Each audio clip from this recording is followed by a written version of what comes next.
Oh boy, skill and luck, you just scared the crap out of me. Good morning, everybody. It's House Edge Live with John from ProCraps. Actually, John from Casino Gaming Central. I got to get my handle right? Here on Casino Gaming TV. Skill, you're like, today's already, how's it already hump day? My God, this week, literally, I got so much work to do, and it's already freaking Wednesday. How did that happen so fast? My gosh, he's telling you what, man, the time, if you don't pay attention to time, it just goes. Remember, like, when was it? About a month or so ago, maybe 2 months ago. I do my little inspirational quotes every day, and one of them was remember to, I forget the exact quote, but the takeaway was live where your feet are. Remember that? I was like, we lose joy because we're always focused on tomorrow, not today, kind of a thing.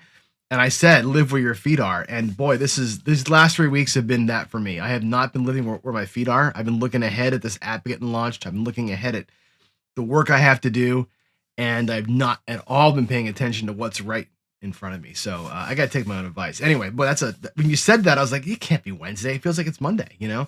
Um, but damn, yeah. And I think, Randall, I owe you an explanation from yesterday. I want to make sure I come back to this because yesterday, I think it was you that asked me for clarification. We talked about what's going to happen on the new channel, the Casino Gaming Central channel. What's happening on this channel, though, is different. And if it was you, not you that asked, I'll answer the question anyway, but I think it was you that asked. This channel will be used like the original intent was. The original intent for this channel was for live stuff. And by live stuff, I don't mean daily paycheck. Like, I'm going to do my daily paycheck live on the other channel when I get my table rebuilt. This channel will be used for like live fantasy craps that Arnell's already doing on it, right? We're going to use this channel for things like Friday night fights,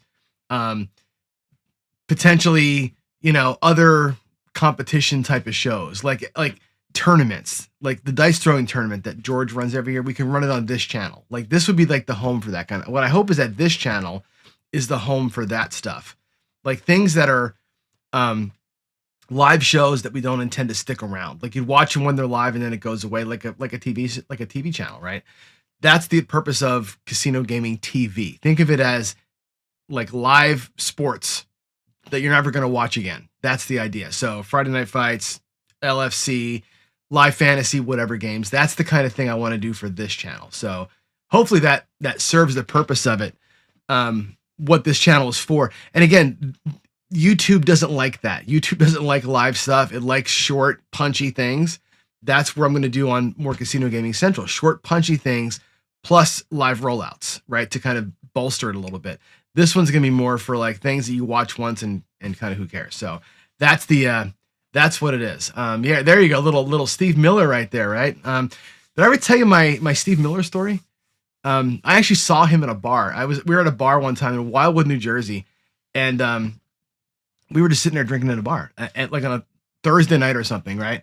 I think I was probably 22, and the bartender, because it was a regular little bar, right? They had music on like Wednesdays or something, or Friday night music, and the bartender, we're all, he says, "Hey, do you guys mind? We have a band that wants to practice here for practice their set in front of an audience. Do you guys mind?" Because we were all talking, right? And there's like maybe 50 of us. In walks Steve Miller Band, right? They set their shit up and they're playing. I'm like, are you kidding me? Like, we're getting to watch a little Steve Miller concert. They were prepping for a tour, and their drummer lived there in Wildwood, and that's where they practiced at a stupid little bar. Like, we got a free concert. It was really pretty cool. Anyway, there it is. All right. Anyway, let's just jump in, and we're going to continue this week talking about some of the bridge stuff. Right now, I'm going to start this whole series on gambling, the ABCs of gambling, where I take each letter and kind of go through the thing. I wanted to kind of preface that by doing a little bit of a BRIDGE thing this week, going through some of the bridge basic concepts, just as a way to kind of practice doing a couple of bullet points per letter, as a practice of like, how's it feel to do a 10-minute spiel on one letter kind of a thing. So you bear with me here. You guys are part of the practice group that I'm going with on this. But anyway, we talk about the bridge every day here, and I want to really lean into it. Yesterday, we talked about bankroll, how important bankroll is, and knowing like what it's capable of, how much of it you have, how we can use it as leverage. We're going to do a little bit of that today too. We're going to take a look at how bankroll and risk actually work together to formulate kind of ways to play. I think it's an important thing to see kind of both those things working in tandem. And Skill's asking a question in chat already, which is, talking about bankroll yesterday, how do you properly determine how much bankroll a strategy needs? Well, it really depends on, I think, your risk tolerance, which is going to be today's topic. And I think it's also determined by what your goals are, right? If you're going to go 160 across and you think, I'm going to give it 10 cracks, try it 10 times. And if it works for the home run, great. If not, then so what? It's $1,600, right? You multiply it by 10. If you talk to Jacob from Wager Me This, he will tell you should have 100 times the table minimum. So if you're a $5 table, you need $500. If you're at a $10 table, you need $1,000, right? And because he does more, he doesn't do 10 bullets per strategy. He just plays his bankroll sized up, sized down based on what he's trying to do. He'll put a $200 don out there to get, 160 across. He's using more bankroll as leverage to get his strategy to work, but he's not going to take 10 cracks at it, right? So he uses the table minimum as his indicator, how much he needs. If you're playing a ladder system, I showed you this before, you've got to look at your ladder and say, I'm willing to take 10 consecutive losses. What does that look like to you, right? In a ladder, you got to ladder up all those losses. In the worst case scenario, you get beat 10 times in a row. That's your bankroll for a ladder system at minimum.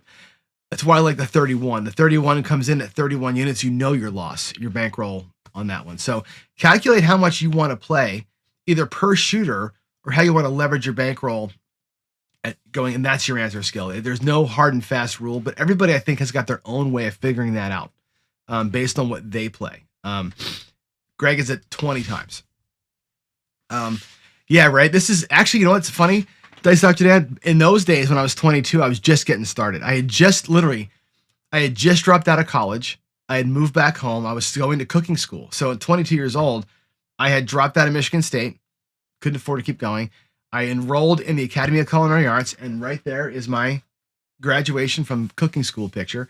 And I had just made the transition. I listened to metal my whole life, but I just said, I want to start playing. I had a friend in college who played bass. He taught me the blues, 12-bar blues. And so I went to, that was my first year ever actually playing bass. So I was like gawking at these guys playing live. It was a pretty cool day. Anyway, let's hit today's topic. And what I want to get into today is a little bit of talk about risk management. And we're going to give you a little talk on it today. And then I'm going to show you, it's not very pretty, so you have to bear with me when I show you the website. But I want to show you what I'm working towards in the app, the CQ Nexus app, about risk tolerance. And I'm going to be doing similar little tools like this for all the bridge concepts. But I want to show you the risk one today and give you get you some feedback from you anyway. See what y'all think about it. And potentially somebody wants to come and play with. So here you go. And yeah, Dice Dr. Dan, I love this comment. How much do I want to win equals his buy-in. Dan showed me his system when I was in Vegas with him the other day after we had breakfast. And he showed me his system. And it's very similar to like a Dallas drawdown or like a duck and cover type of play. But basically, what you put out there is what you're going to win. You put 110 inside. If the system works, you win $100. Or I think it's whatever it is, whatever you win, right? So whatever you do in 3 hits wins what you have out there. It's kind of like I said before. Remember when I said getting out of the hand? People talk about getting out of the hand. So you go, 64 or 66 inside and you win $66. You're out of the hand. You can play for free. Dan looks at that and says, well, I'm out of the hand. I have 100% profit. I'm done. So Dan's system is less of a strategy play and more of a bankroll move. It's like, I'm going to get out of the hand, but I'm not going to keep on playing. When I get out of the hand, I've made 100%. Now, if he loses that, he has to get out of the hand twice on the next shooter to get his money back and then jump into profit. So he extends how long it takes to get that done. But his whole thing, get out of the hand and walk the hell away, which I love. That's a great discipline system. So anyway, let's hop in and talk about risk just a little bit. And risk, there's a lot of things to think about when we talk about risk, and it really comes down to your personal tolerance for risk, right?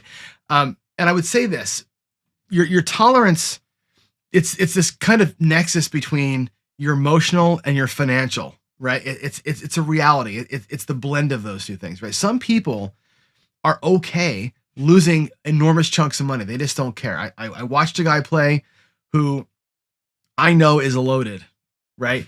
It's funny. I played with two guys actually that were loaded. It was very, very interesting when I was in Vegas. One guy actually had a watch. I forget the name of the watch, but the watch is one of these watches that you can't buy at a store. You have to be invited to be allowed to buy the watch. Like that's how much this watch costs, right?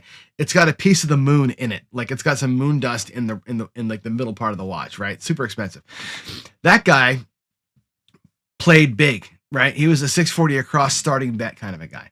I was near another guy who I won't say names, of course, right? But I know this guy. I know what he makes. He's loaded, right? Makes great money. Makes probably 15 to 20x what I make a year, right? Was betting 160 across and regressing because he didn't want to lose the 160, right? It doesn't matter how much money you have. It's your emotional connection to the money. One guy is like, hey, I got it. I made it. I'm going to spend it. I'm going to enjoy my life. One guy says, I worked my ass off for this money. And even if I make $2,000 an hour at my job, I'm still not going to burn $500 just because I worked for that money, right? It's okay, right? He might feel that pain, that 160 loss right away. The other guy doesn't care. Neither player's wrong. The danger is when you play outside of that, right? When you're playing outside of what your tolerance is. I say this all the time. If you don't marry up your risk with your strategy, you're going to be in trouble. We'll talk more about that in a minute. Your bankroll isn't money, it's runway, right? If you have a low tolerance for risk, right? You might have a short runway. You protect every unit like it's gold, right? If you have a high tolerance for risk, you don't care, your runway's a lot longer. You can afford the deep swings and variance, right? I think your bet sizing, we talk about bet sizing here all the time. Bet size does matter, right? It's how we throttle variance, right? Bigger bets. It'll be bigger financial swings, right? But quicker outcomes. You have smaller bets, right? Your financial swings won't be so great because the grind is real, but you're going to be more susceptible to table swings or rhythm swings at a table. And it just depends on how you view it, right? The more I playing for a reliable paycheck or whatever, I'm more into bigger bets, bigger financial swings, and faster outcomes than I am looking for something small than to grind it out. Grinding it out has a place in time, right? I do grindy strategies, but with bigger bets. So I can grind it out, but with a bigger payoff at the end. I think that matters, right? I think the way that you press can kind of reveal that to you. If you're not sure where you land on high or low risk, you might think you're high risk, but you're not. If you press timidly or not at all, you're probably a low risk player, right? If you press wins, but not losses, like me, right? Remember I say win a little or win a lot, lose a little. Like if I start flat, and I press into the win on my 1, 3, 2, 4s or my parlays, that's a moderate risk player. Not willing to lose a lot, but will press to wins. A high risk player just goes out. Let's examine a guy that goes 64 across and a guy that goes 66 inside. Skill and luck, right? 64 across guy that just does power press. Triple Lux from 64 across. I'm going to go 64. I'm going to burn 64. I'm going to run that thing as high as I can. That's a high risk player. Another player goes out with 66 inside, which is more risk money wise, but they're going to go 66. They're going to bump all the bets to 88, right? Still 66, come back down to 44 inside and play with no risk after that. That's a moderate risk player. That's a player that has a different level of risk tolerance, even though their initial spread is more money, because they're going to run for the hills and then come in. One player just says, I'm going to burn it. The way that you approach that speaks to your level of risk. And I think the most dangerous trait we have, or the most dangerous thing, is a mismatch, right? If you're a high risk personality, but you have a small bankroll, it's a disaster. You're going to burn that money too quick. If you're a low risk personality type, but you're playing triple Lux too aggressive, you're going to be on tilt emotionally. I've run into this myself. I consider myself a low to mid risk type of person, right? But when I play with my friends in Vegas, I'll often go 64 across and run it. I won't do the regression stuff. I want to go. What happens is I buy in for 750. I'm playing 64 across. I play too aggressively because I want to have fun, and I burn it, and I get pissed off at myself for not playing my way. That's a dangerous mismatch. And I fall prey to that myself all the time when I'm playing with groups. Just one of those things to kind of be aware of. You have to understand this as you're going through. And I think your bet sizing, if we go back to that topic, reflects a lot of things. Your bankroll size, what your win goal is, what your stop loss is, and how psychologically comfortable you are with that volatility. If you're a low risk player, you feel the pain of those losses, right? You'd rather have structure in your betting system. A lot of low risk players are the people that are watching Jeremy at Color Up and Ryan at Mark the Point. They're trying to find structure to play in a way that won't let them go on tilt, that has a chance to succeed, right? They're happy with that slower grind. They want stability more than a score, right? I would put Ken from Ken Knows Gambling in this low risk area. He does feel the pain of the loss, right? He does prefer structure. He's happy with the grind and he wants more stability when he's making his living playing gambling, right? That's not a bad thing. I said low risk, high risk, one's not better than the other. It's about recognizing where you are on that spectrum, right? If you're high risk, you don't care about the big swings, right? You're chasing momentum. You're loving leaning into volatility, right? You value the upside more than the comfort. My dad would be this. My dad would be looking for the upside. Give me that win versus staying comfortable and grinding it out. High risk tolerance. Again, not a bad thing, just a thing you got to recognize where you are. And I think that if you have a smart bet sizing system, you'll have a better chance, I think, at kind of moving through. So anyway, I think that's sort of hold on a sec. I got an issue here with why is my computer zotzing out like this? It's weird, right? Wow. Okay. Whoa, that's weird. Okay. One of my windows was kind of flashing over there on the right-hand side for me.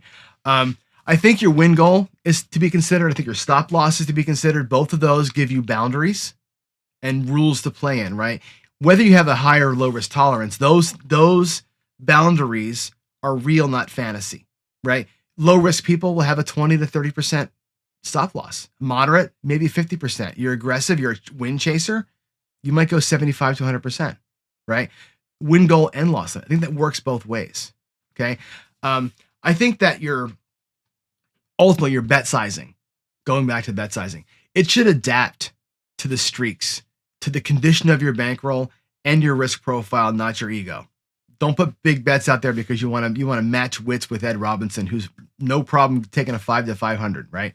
Don't do it for ego. Do it for the right reasons. A good example of that, by the way, today I watched over coffee. I watched Ken Knows Gambling this morning. He was playing his Baccarat strategy, which, by the way, Baccarat videos are boring for the most part. Ken does a great job with those things, keeping the thrill in it. When I do Baccarat, you'll find the same thing. Baccarat's kind of a boring, it's like flipping a coin, right? But today you have to watch the video. He had a streak of one side that went, I think, 11 or 12 in a row, some crazy streak for out of the gate. He won like the first 9 or 10, whatever it was. This is an interesting case, right? How would you handle, let's say, 12 Baccarat wins in a row? What would you do in that case? This would speak to me to your bet sizing based on your risk tolerance, right? Started at $100. He regressed down to 75 or 50. Then he went up and pulled 75 to 100 to 120. He just up and pulled. He got to 150, pulls it down, regresses, works it back up again. Thought about pulling it down a second time, double regression or triple regression in that case, right? And working it that way. On a run like that, the low risk, put money in my bank, grind it out player will do exactly that. They'll get their up and pull to a point and go, whoa, I got a lot of money out there. Let me pull that down a little bit. Let's lock some of that up and keep it for later because I know the swing's going to go south next week, right? And they build it back up again and they pull it back down again. And they build it back up again and they're on, right? A high risk player might come out of the gate with a 4-leg parlay or might do a 1-3-2-4, lock up their 10 units and go, I'm on win number 4. We're going back out table minimum and we're going to do a 6-leg parlay from here, right? That person would have made 50x the original bet. But that's high risk matching bankroll and bet sizing to your risk tolerance, right? And you can see how two players would play the same set of run, that same run, totally different ways. And again, you don't know the run's happening, and you're not, when you're in it, you're like, oh, this is cool. We can look back at that and say that's what you could have done. I'm telling you what people who have different levels of risk would have done in the moment. Ken acted in the moment the way that Ken does, which is grind that shit out, lock up that win, stuff the envelopes, and get the hell out of Dodge, which is what most of us ought to be thinking about doing, right?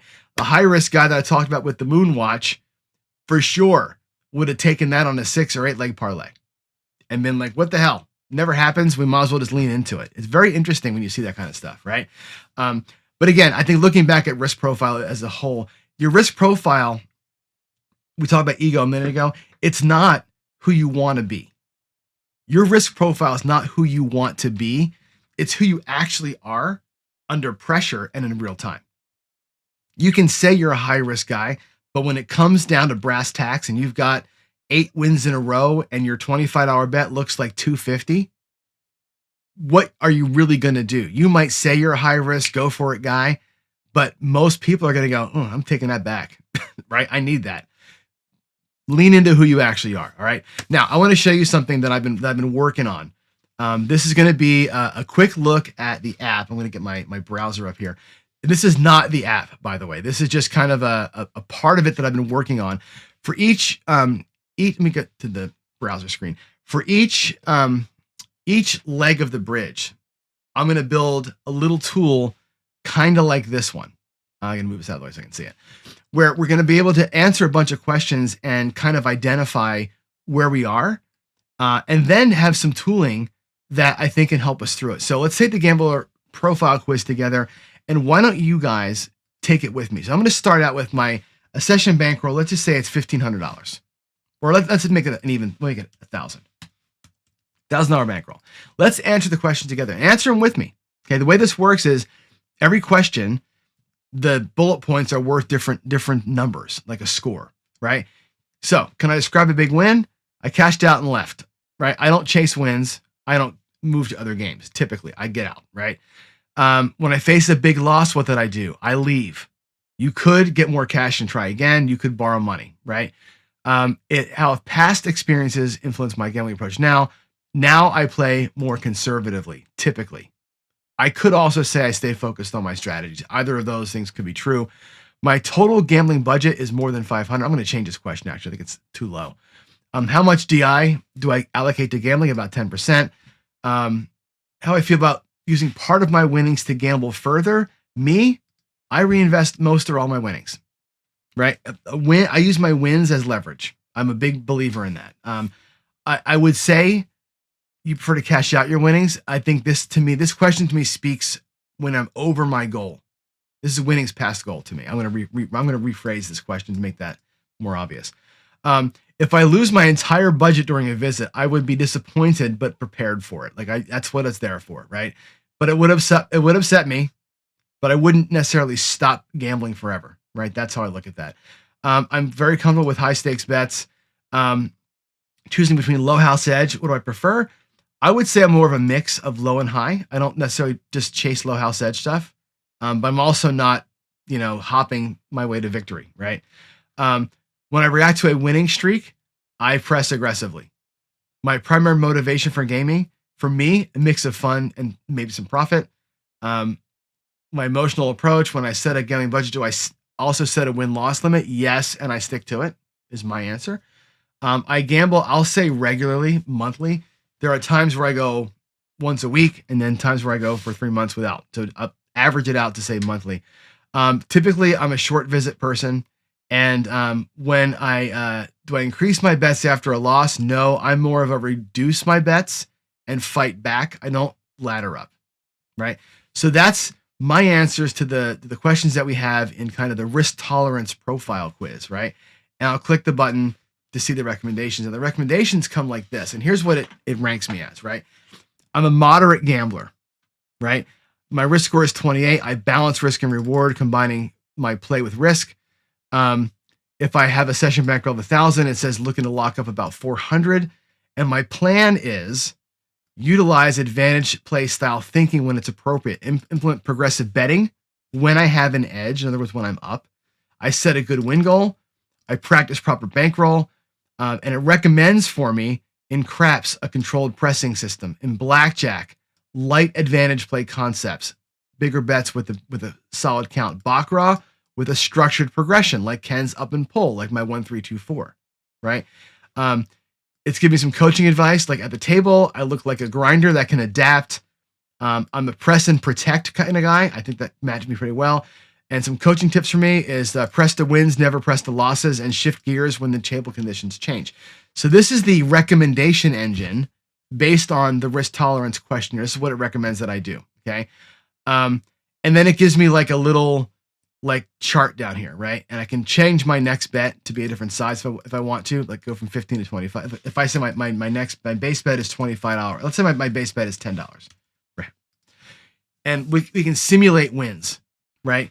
I can say, hey, let's pretend we won a bet, and see how it ups my bet to 13, up to 15, up to 17, and it's letting me increase to a point, and then it kind of keeps me where I'm at, right? Until I hit my goal. And when I hit my goal at some point, it's going to let me log out. I'll keep running up here. When I get to $400, it'll stop me. Hey, hit my goal, right?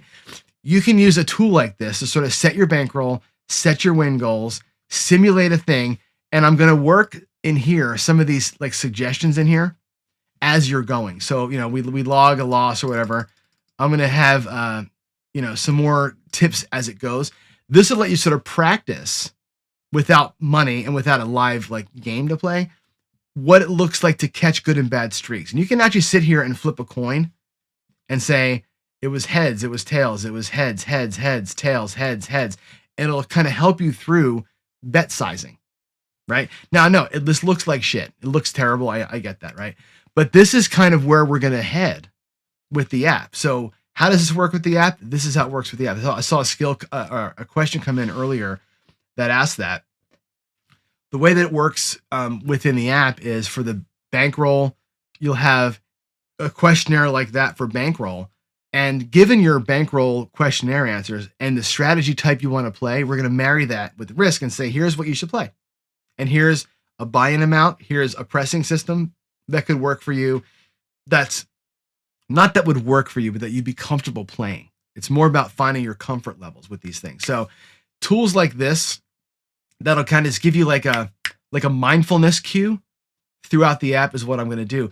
What's going to happen is once you take these quizzes and we save your results, when you go and launch the blackjack game or the baccarat game or the roulette game in the app is going to know all this. The app is going to know all of this, or the game will know all this, right? So as you're playing the game, it will suggest your next bet size based on your risk tolerance. It will give you, you should probably be done. It'll give you hints like in the bottom of the screen, like a tally of where you are in what it sees as the state of the table and the state of your bankroll. So the app's going to kind of be more immersive and you can turn all that off and just play the game if you want to, like a regular app would do. But you turn the immersion mode on, you're going to get all these kind of hints and stuff as you play. The app will recognize table conditions. It'll recognize your bankroll and your closeness to the win goal and give you suggestions. You might be 375 in the rack and $75 on the felt, and it's going to say your win goal is 400. Combined, you got 450. You should lock up the 4 and play with the 50. It'll tell you that. That's the idea. So we're building those kind of things into it that I think will help you through. So yeah. All right, let's move ahead. I think Skill is getting mad at me for not answering his question. So let's go answer questions. I'm going to check for cues and see what's in here from Skill. So Skill, I already asked your bankroll question. Answer that one here. CQ has corrupted me. Yeah.